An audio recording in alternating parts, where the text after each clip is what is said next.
Hey, it's John at Tinderbox Arts. In this video today, I'm going to be working on my BMW R1200RT. This is a 2012 model.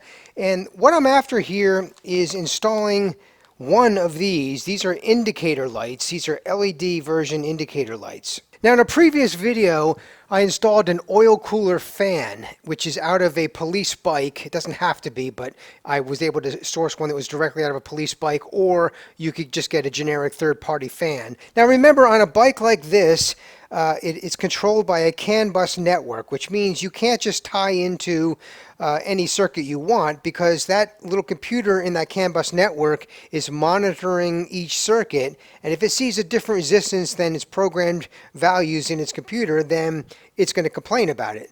So there are two methods you could use to add auxiliary circuits. One is to use something like this, which is the Hex EasyCAN device. I have a video about how I installed this. The other method you could use to add circuits would just be to add a fuse block. So you would connect a generic fuse blocks to the battery, and then those circuits you could use for whatever you want.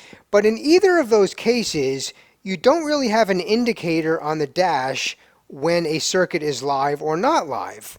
Now, if you're mounting auxiliary lights, maybe on your crash bars or maybe up here or something, well, it's going to be obvious when those lights are on or off because you can see them on the road. But in some cases, like this auxiliary fan that I've installed, or maybe you have a camera mounted, something like that, it would be nice to have on the dash somewhere an indicator light just so you know that that circuit is live or not live. I am going to take some of this Tupperware off right now just to get some access in here. I'm going to just see if I can find a spot in here where it's easily visible when I'm riding, but it's not in the way when I'm doing maintenance. All right, I only took one panel off. I think I have a solution for placement.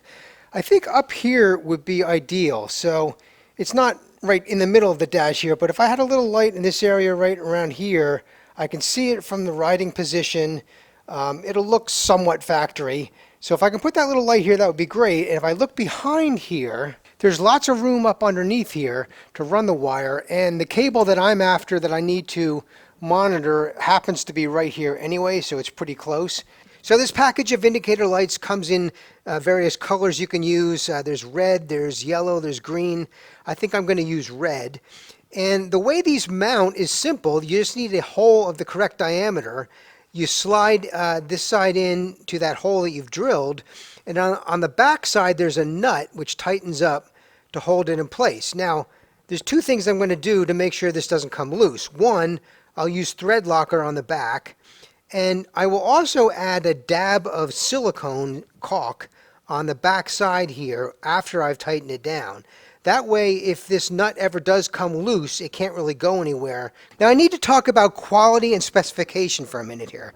Most likely, you're going to buy these online rather than locally, and most of them are made in China or somewhere in Asia.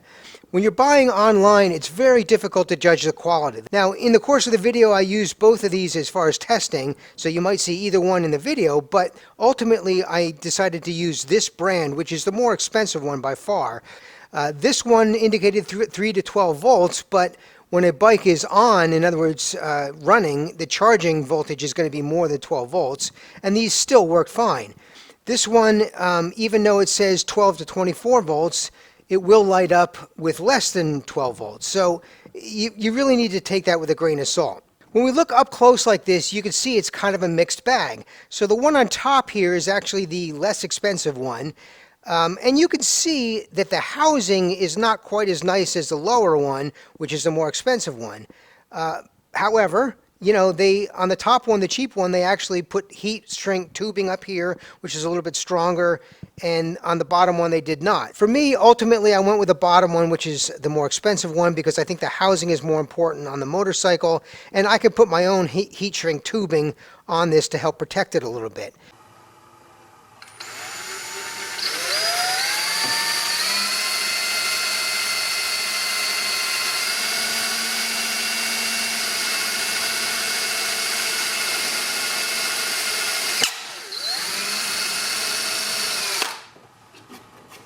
I got my hole drilled. I think that's going to look good. I have an extension that I put on here. Now I have to feed this wire through before I do anything else. So I'll feed this wire through, and then on the other side, obviously, I'll put the nut over the wire so I can get to where I need to be. So I'll feed that through. There, my thread's exposed. I could pull this out to add some thread locker on this side and then push it through. But first I just want to make sure it's going to fit, and that's going to look good, I think. So that fits well. I'll get my nut on the other side, add some thread locker here, and then tighten that up. All right, I have everything buttoned up, and I ended up using the more expensive indicator light because the housing, I think, was just stronger. The nut was actually a little bit bigger as well, so I think that was a better choice. Now, the way this circuit works on my bike, I need to press this info button and hold it down for like 6 or 8 seconds. When I do so, this indicator light should blink twice, and that indicates that the circuit has become live. And then I can press this info button up to 10 times. Each time I do, that will increase the voltage and the fan will run a little bit stronger. So we're going to watch this light here, and I'll do this with the bike in the on position but not running, and that way I'll be able to talk over it, and we should be able to see this light work. All right, we'll put the key in the on position, and I'll let that do its little thing here. All right, now I'll put the camera on the indicator light there, so we're looking right here. And I'm going to hold the info button down starting now. And there's the double light. And each time I'm pressing that, the fan is getting a little bit stronger, faster. And that's good. So that is working. And I don't know if you can see that on camera, but the light is definitely strong enough to be seen in daylight. Now I'll hold the button down to turn the circuit off. And that's the circuit off.